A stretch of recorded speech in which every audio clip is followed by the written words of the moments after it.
Class आज हम शुरू करते हैं अपना next topic devotional part two the divine के आगे का टॉपिक, जो कि हमारे क्लास 7 हिस्ट्री का टॉपिक है, जिसमें हम आज डिस्कस करेंगे भक्ति इन नॉर्थ इंडिया।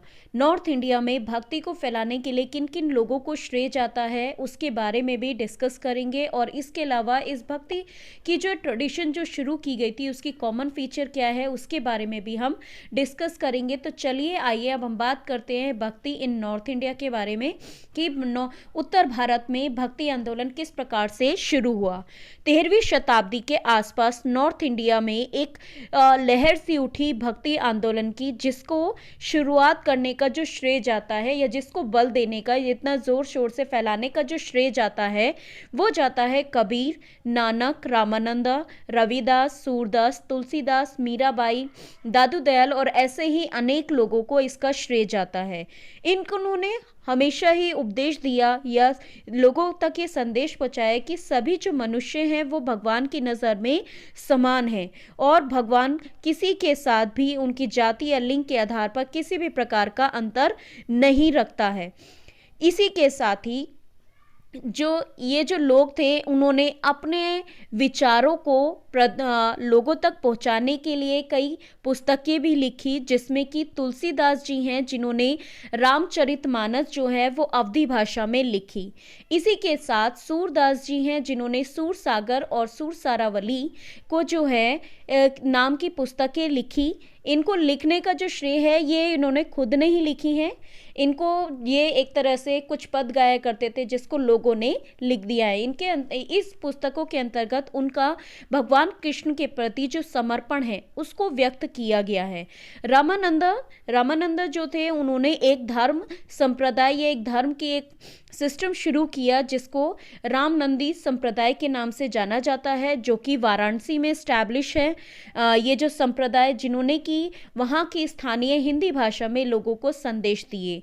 इसी के साथ कबीर, रविदास और तुलसीदास ये इन्हीं के ही यानी ये जो रामानंद हैं इन्हीं के शिष्य थे और गुरु नानक देव ने सिख धर्म की स्थापना करी। ये जो हमने इन लोगों के बारे में पता किया, ये सभी लोग उत्तर भारत में जो भक्ति को बढ़ाने का जो श्रेय जाता है वो इन्हीं लोगों को जाता है। आइए अब हम बात करते हैं हमारे जो भक्ति ये जो ट्रेडिशन चली थी इसकी कॉमन फीचर्स क्या थी। कुछ ऐसे सिद्धांत जिस पर ये पूरी की पूरी भक्ति ट्रेडिशन जो थी वो बेस थी, तो जानते हैं। सबसे पहले a loving relationship between the devotee and his और हर पर्सनल गॉड। इनका आपस में एक प्रेमपूर्ण नाता था भगवान और भक्त के बीच में।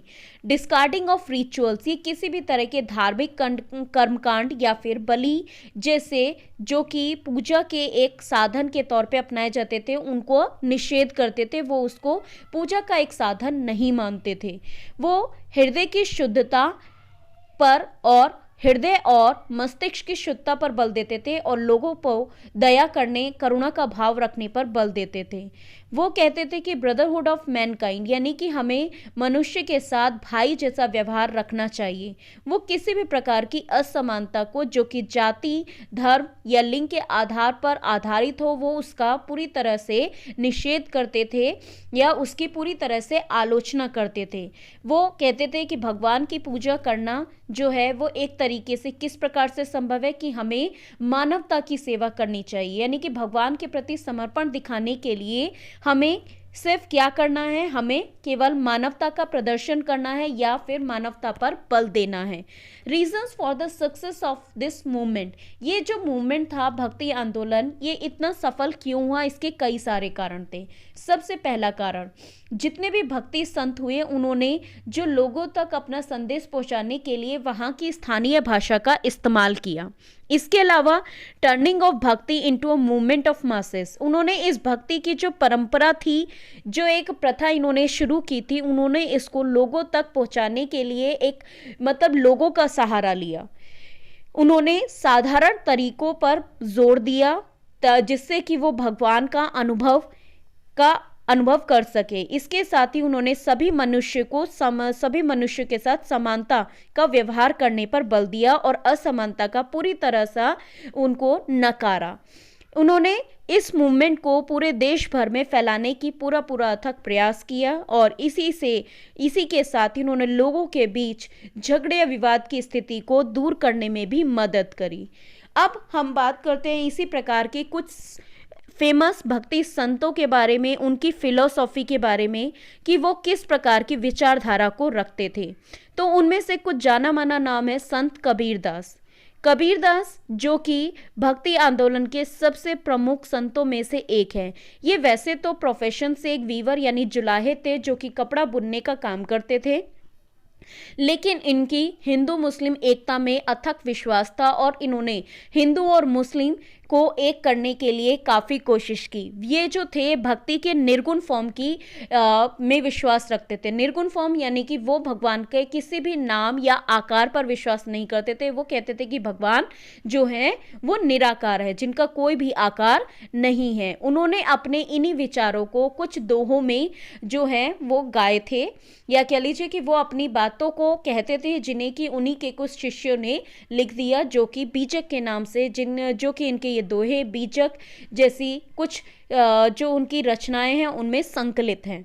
इन्होंने जो है ये भगवान की एकता पर ये कहते थे कि भगवान जो है वो एक ही है, भगवान से ऊपर कोई नहीं है। उनका विश्वास ये था।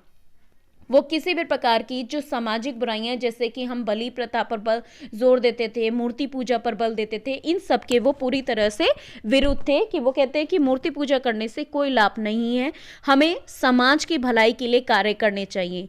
वो कहते थे कि हमें अपने चरित्र को शुद्ध रखना चाहिए, अच्छे आचरण करने चाहिए और साधारण जीवन जीना चाहिए। वो इसी चीज पर बल देते थे। अब हम इसके बाद कुछ एक और ऐसे ही फेमस भक्ति संत हैं जो कि हैं गुरु नानक देव। गुरु नानक देव जिनका जन्म तलवंडी में हुआ था, जो कि आज के समय में पाकिस्तान में है। और इन्होंने सिख धर्म की स्थापना करी और इन्होंने जो है ये भी एक तरीके से निर्गुण भक्ति के ही उपासक थे और इन्होंने भगवान के फॉर्मलेस और नेमलेस चीज़ के वो पूरी तरह से वो संदेश दिया करते थे कि भगवान का ना तो कोई नाम है ना ही कोई आकार है। जो भी व्यक्ति आपको क्या मिल जाए, कर्म करता हुआ, अच्छे कर्म करता हुआ दिख जाए, उसी में आपको भगवान का रूप समझना चाहिए। एक तरीके से he was the first of 10 Sikh गुरु। वो सिखों के 10 गुरुओं में से एक थे। उनकी जो टीचिंग्स हैं वो गुरु ग्रंथ साहिब में लिखी हुई हैं, जिसे कि आदि ग्रंथ के नाम से भी जाना जाता है। आदि ग्रंथ में उन्होंने कबीर के कुछ दोहों का भी इस्तेमाल किया है, जिससे कि वो अपने विचारधारा को क्या करते थे, एक्सप्लेन करते थे। ये जो 10 गुरु थे, गुरु नानक देव, गुरु अंगद, गुरु अमरदास, गुरु रामदास, गुरु अर्जुन, गुरु हरगोविंद, गुरु हरराज, गुरु हरिकृष्ण और गुरु तेग बहादुर और गुरु गोविंद सिंह। गुरु गोविंद सिंह जिन्होंने कि खालसा पंथ की नींव रखी थी। गुरु नानक देव की मुख्य जो शिक्षाएं थी, उनकी जो टीचिंग थी वो क्या थी कि भगवान एक है जिन्होंने इस सृष्टि को बनाया है, भगवान ही सत्य हैं। वो किसी भी क्लास और डिस्टिंक्शन उनके लिए बेकार था कि हमें किसी भी वर्ग के आधार पर जो है अपने आप को बढ़ चढ़कर नहीं करना चाहिए। हमें हमेशा अच्छे कर्मों को ही बल देना चाहिए, वही हमारा भगवान के प्रति सच्चा समर्पण होगा। और उन्होंने ही जो है लंगर नाम की जो प्रथा थी वो शुरू कराई थी, ताकि लोगों के अंतर्गत जाति नाम के जो भेदभाव है उसको दूर किया जा सके।